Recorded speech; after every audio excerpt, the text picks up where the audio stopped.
I'm Michigan Secretary of State Jocelyn Benson here with Sandy Barua, the great leader of our Detroit Regional Chamber. And Sandy, thank you so much for recognizing the importance of connecting a stable democracy to a healthy and stable economy, and for all of your leadership in helping us ensure our elections go smoothly this year. Well, Secretary Benson, first of all, welcome to the Detroit Regional Chamber. We are honored to have you here, and thank you and your team for the incredible work that you're doing to keep our elections safe and the transparency in which you're doing it. So thank you for your leadership. Oh, it's an honor. As we always say, transparency is our friend. Yep. We want to open the doors and help everyone see their role in protecting our healthy democracy and the connection to that healthy economy. So I'm curious, well, how do you see that connection, and why is it important to you that the business community help us ensure our democracy is strong? It's critically important. Capitalism, the free market, businesses cannot thrive. They really can't even exist unless we live in a stable democracy. And what's essential to a stable democracy is faith in our elections.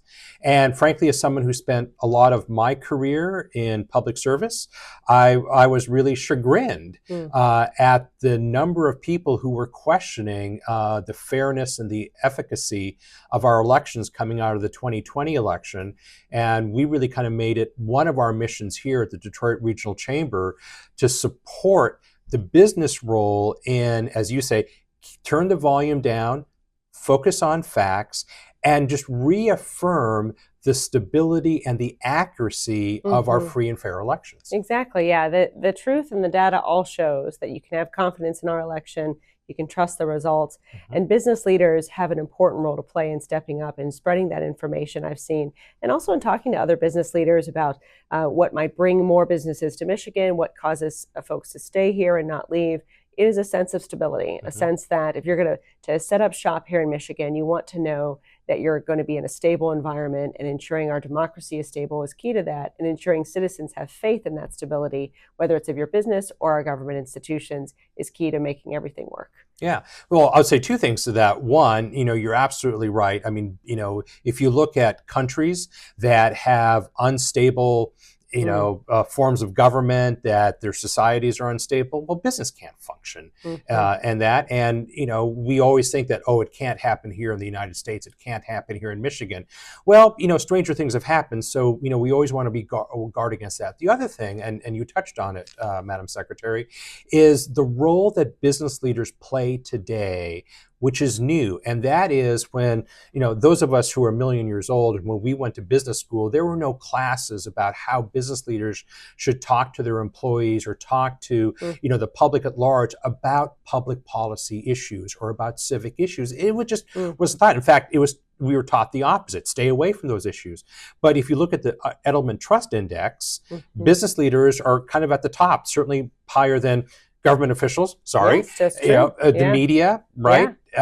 So business leaders are kind of one of the last groups standing that have influence, that have access, that are still trusted by the public to kind of give the real story. Yeah, I remember very poignantly at the Detroit Chamber Conference a few years ago, having a conversation with business leaders where I think you might have been a part of it, and the conversation was that we are the ones who can lead the state to prosperity, growth, and stability. And it was a really sobering moment to see not just the elevation and the critical importance of business leaders playing that role, but also just how important it is that we not give up on that faith in our government institutions and our ability to be prosperous as a state on all fronts, that we dig in and lean in this moment. And I think that plays true to democracy as well. We need folks to lean in, not lean back, even though the rancor, the noise is certainly such that many of us do want to lean back in this moment and just focus on our own lanes. But this is a moment where we all have to lean in and ensure we're a part of turning down the volume, increasing the stability and faith that every citizen, no matter who they vote for, can have in the process with facts and data to back it up. Yeah, and that's what we really like about the initiative that you're leading, that we're happy to sign on to, which is this is not political. This is, you're a registered Democrat, I'm a registered Republican, but we can both agree on the things that we're trying to do together, which is, first of all, make sure that businesses are playing the role that they can and should play to let their Mm-hmm. employees know, here are the options Michigan now has for you to vote. Yeah. You can vote early. Mm-hmm. You can vote absentee. Obviously, you can vote traditionally. As you and I have talked a lot about, I grew up in the state of Oregon. We've had vote by mail for 25 years. I Mm-hmm. didn't walk into a polling booth. I haven't walked into a polling booth in 25 years.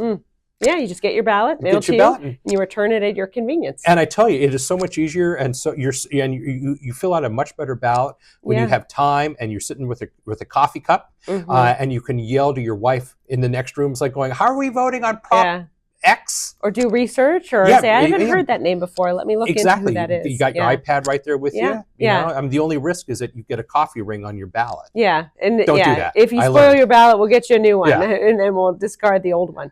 But and only one ballot counts per person. Exactly right. But at the same time, citizens do have options, and Mm-hmm. you can get your ballot, fill it out at home, mail it in. You don't have to pay for postage, or you can return it at a drop box, or you could return it at an early voting center and see it go through the machine. Mm-hmm. We also have new this year, you can track your ballot if you do mail it back and make sure it's been received. And so all of those things are pieces of what business leaders can help us educate citizens about, so that they know they've got options to vote and all of those options are secure. What are you seeing as you talk to business leaders of different things they can do as well to be a part of ensuring citizens have rightly placed faith in our democracy? So one is, encouraging employees to serve as election workers. I mean, hopefully most people know that those are all volunteers. When you walk into a polling place, those are volunteers. Those are your neighbors from down the street. And, given, frankly, some of the threats and some of the controversy, those are much more difficult to fill. So I really appreciate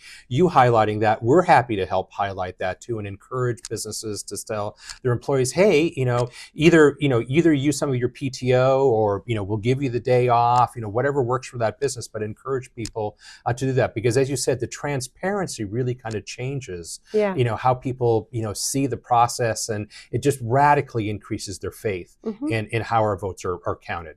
Yeah, and being a part of that, seeing it firsthand, gives people that firsthand experience that they can then tell others. No, actually, I did see how they identify every voter before a ballot is counted, and I do have faith in that process. Yeah, exactly right. So, as Secretary of State, I'm going to turn the tables on for a second here now.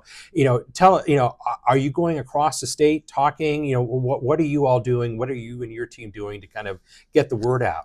Well, the Detroit Regional Chamber has been a critical leader in our work to connect with business leaders. So a lot of our work has been focused on Southeast Michigan and the Detroit area, and certainly launching this coalition at the Mackinac Policy Conference a few months ago was a key catalyst to getting other businesses involved.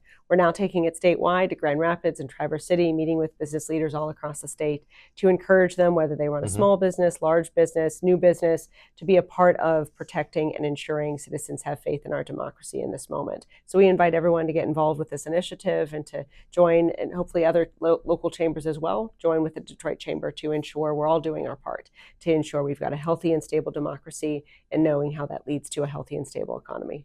Well, critical to businesses. So thank you so much for everything you're doing. Thank you for your partnership. Great. Love it.